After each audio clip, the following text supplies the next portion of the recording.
महाराष्ट्रात गेल्या 10-12 वर्षात अंजली दमानिया नावाच्या विशाल माहिती असणाऱ्या महिलेनं आज अजित पवार यांच्या विरोधात तोफ डागली आहे. महाराष्ट्राच्या मंत्रिमंडळात क्रमांक 3 वरती असलेले अजित पवार त्यामुळे चांगलेच अडचणीत आलेले दिसत आहेत.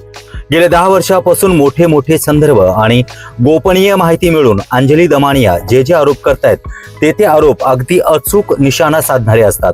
दमानियांच्या दमदारपणाला हल्ली नवे धुमारे फुटत आहेत. अजित पवार यांच्या मुलाने म्हणजेच पार्थने 1800 कोटी रुपयाची जमीन केवळ 300 कोटी रुपयात खरेदी केल्यावरती म्हणजेच हडप केल्यावरती अंजली दमानिया पुढे आल्या आहेत. अंजली दमानिया एकदम दमदार आहेत. त्यांची माहिती अचूक असते, पण त्यातून कोणतंही तथ्य समोर येत नाही असं म्हणणारा एक फार मोठा वर्ग आहे.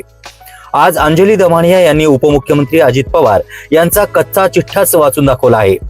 आजकाल मोठ्या शहरात मोठ्या गोष्टी घडत असतात, परंतु त्यामुळे त्या पाठीमागची खरी मोठी माणसं अलगत बाजूला राहतात. त्याचप्रमाणे अजित पवारांच्या माध्यमातून अंजली दमानियाबाईनं जो काही निशाणा साधला आहे त्यामुळे लक्षवेध तर नक्कीच झाला आहे. याच स्तंभात आम्ही काही दिवसापूर्वी या ठिकाणी लिहिलं होतं, अंजली दमानिया यामध्ये पडल्यामुळे आता त्यांच्या शिळ्या कडीला ऊत आलेला आहे. आता तर अजित पवार आणि त्यांचे नातलग यांच्या नावाने 69 कंपन्या आहेत असं अंजली दमानिया म्हणत आहेत. त्याविषयी त्या मालिका सादर करणार आहेत.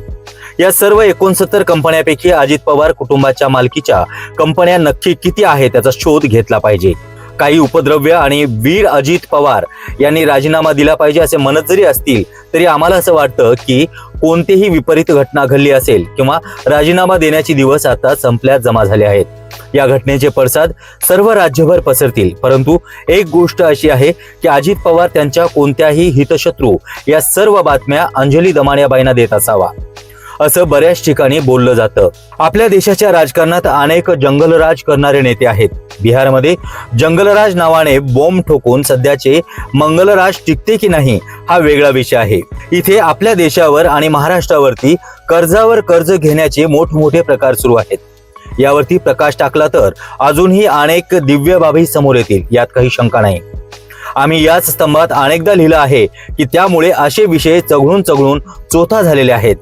ज्यांना जे जमतं ते त्यांनी करावं आणि मेले तर मरावं, परी कीर्तिरूपी उरावे. आता यापुढे अंजली दमानिया कोणावरती दमकतील याची प्रतीक्षा नक्कीच सर्वांना आहे.